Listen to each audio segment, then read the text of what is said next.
नमस्कार भक्तों, आप सभी का स्वागत है हमारे YouTube चैनल भक्ति सागर में। आज हम बात करेंगे उस पावन दिन की जब बहन अपने भाई की कलाई पर प्रेम, आशीर्वाद और रक्षा का धागा बांधती है, जिसे कहते हैं रक्षा बंधन।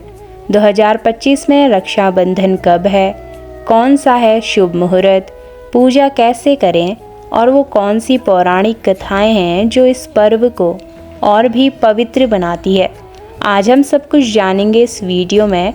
तो चलिए शुरू करते हैं। तो वीडियो को अंत तक ज़रूर देखें। अगर आप हमारे चैनल पर नए हैं तो चैनल को सब्सक्राइब करना ना भूलें और हमारे चैनल के साथ जुड़ जाएं।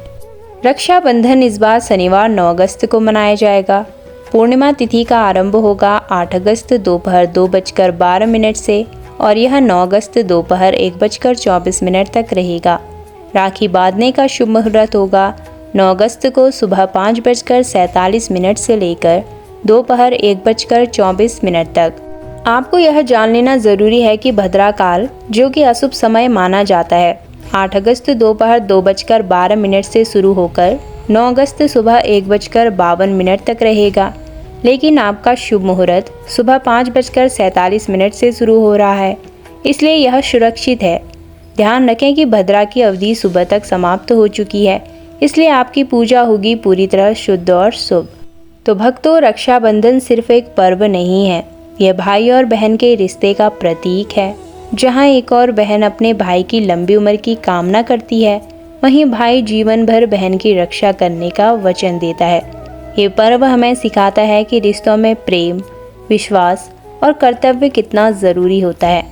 चलिए जानते हैं इस दिन की पावन पौराणिक कथा, जो स्वयं भगवान श्री कृष्ण से जुड़ी हुई है।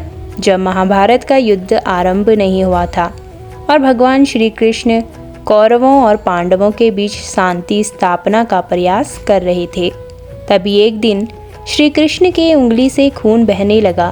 कारण था, उन्होंने अपने सुदर्शन चक्र से किसी राक्षस का वध किया था और वही चक्र लौटते समय उनकी उंगली को छू गया। सभी देवगण, योद्धा और ऋषि स्तब्ध थे, परंतु उस क्षण द्रौपदी, जो कि वहां उपस्थित थी, तुरंत आगे आई। उन्होंने कुछ नहीं सोचा, अपनी साड़ी का पल्लू फाड़ा और श्री कृष्ण की उंगली में बांध दिया। भगवान मुस्कुराए और उसी क्षण उन्होंने मन में संकल्प लिया, हे सखी, आज तुमने बिना किसी आग्रह के मेरी रक्षा की है। मैं वचन देता हूँ कि जब तुम्हारे सतीत्व पर कोई संकट आएगा तो मैं तुम्हारी रक्षा करूँगा, चाहे समय, स्थान या परिस्थिति कुछ भी हो। समय बीता और जब दुर्योधन की सभा में द्रौपदी का चीरहरण हुआ, सभी नायक मौन थे। तब श्री कृष्ण ने अपने इसी रक्षा संविधान को निभाया और द्रौपदी की लाज बचाई। उनका चीर कभी समाप्त ही नहीं हुआ। यही उस क्षण की शक्ति थी जब एक साड़ी का टुकड़ा रक्षा का संकल्प बन गया। तो भक्तों, यही वह भाव है जिससे रक्षाबंधन जन्मा। यह सिर्फ भाई की कलाई पर रक्षा सूत्र नहीं है, बल्कि नारी शक्ति की पूजा, सद्भावना की दृढ़ता और ईश्वर की कृपा का प्रतीक है।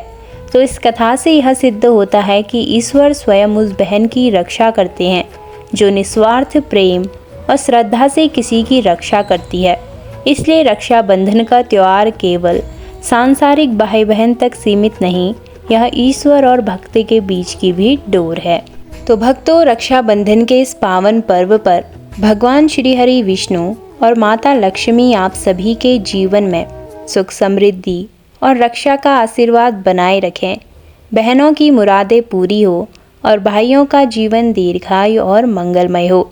आप सभी को रक्षाबंधन की हार्दिक शुभकामनाएं।